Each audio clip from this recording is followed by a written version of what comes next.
intellectual stuff, but I'm more scientific. I don't believe in that. I believe the Bible is just a book. You know, I am not going to pray to someone, a carpenter. I'm not going to pray to Jesus Christ, who was actually a carpenter, who made a set of chairs and a table. I'm not going to pray to someone who made a table. No offence, I mean that in a, I'm sorry if that's a joke, I mean that in a bit cynical, jokey way, right? But I'm not going to do it. Also, with the thing with Mecca, I'm not going to pray to a cube. I saw this picture of Mecca where thousands and thousands of people make a pilgrimage to Mecca. And it's a square cube in the middle of this big arena. It's a cube. I'm not going to pray to a cube. I'm sorry, I don't mean to offend anyone's religion, I really don't. If you find comfort and happiness in your religion and your gods and all that, then good for you, but I'm scientific. I'm not going to. No thanks. So on the subject of Christianity, which had more wars, was the cause of more wars than frigging everything, something that was supposed to represent peace, ended up in crusades of war since history, you know, for the last 2,000 years, and conflict, and, you know, God seems to be a very rich person with a lot of churches and, you know, art and all that, doesn't he? But, no, I'm not religious, I'm not patriotic, and I'm not any of that. So I'm anti-war, anti-violence, world peace, and all that, but I'm not an activist. You know, I'll have my say on the internet, and you know, I'll do I work in, you know, an office, and, you know, I'll keep my opinions to myself at the correct time. But, you know, I may write a book at some stage with my own sort of ideas and opinions and view on things. Like I say, I see the world as a world flag or a space flag, a world currency or a space currency, to go way into the future. That's the way we should be.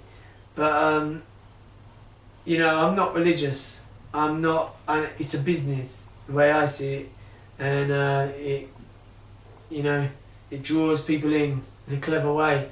I'm not patriotic, and I'm not a monarchist. I'm not anti any of it, because I see it as there's good points and there's positive points. It created jobs, it created tourism, it created interesting stories. But no, it's not for me. 4 minutes, there you go. I believe in anti-violence, anti-war, world peace, but I also believe that certain parts of the world, that I think it's time where if the correct people come into governments and monarchies, I think they can have an objective, distant view. They can see that certain places like Falklands and Northern Ireland and Israel, Palestine, even Australia, and you know, all these things can be addressed, and there can be certain positive steps forward into the future. I'm not anti anything. I'm not anti-government, and I'm not anti-monarchy. I'm not anti-UK. I'm not anti-USA. I'm not anti-anything. I think probably out of all of the countries, Sweden is actually, I think it has a good little monarchy. I think it has a good little, they do a lot of good work. They have a very good image.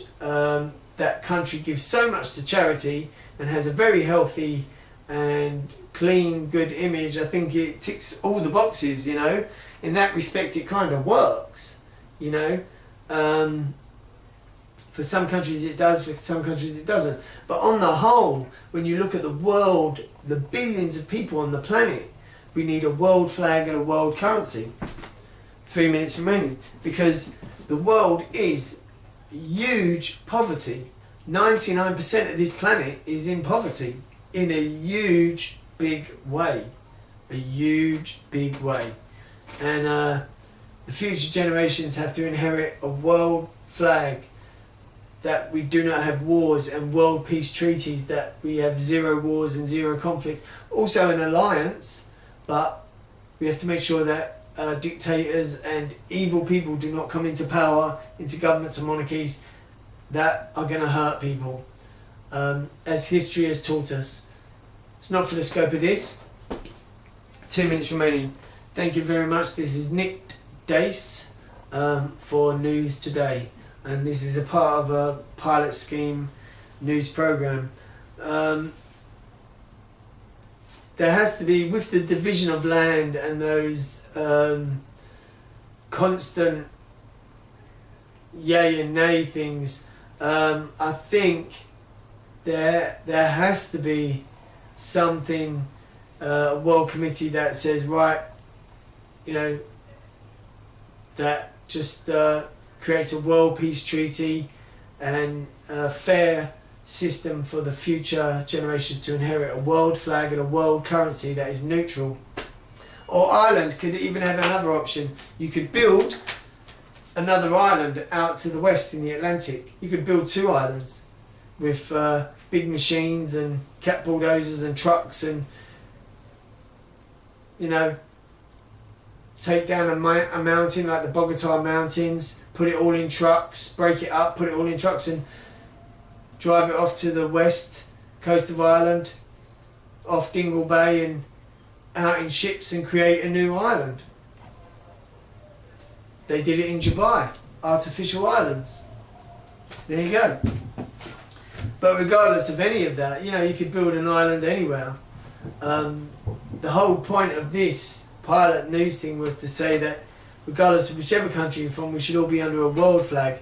USA, Russia, China, every country in the world under a world flag and a world currency. We are all human beings and we're not here for long. It's 2013. Good luck in the future. Thank you very much. World peace. News today. Thank you.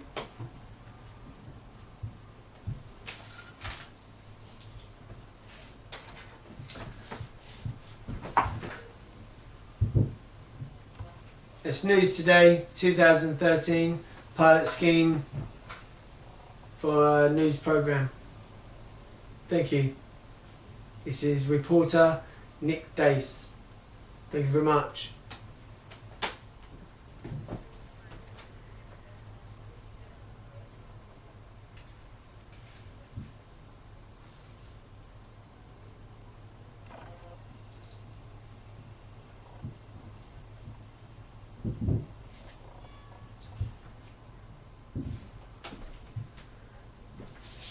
News Today. Reporter Nick DACE. Thank you.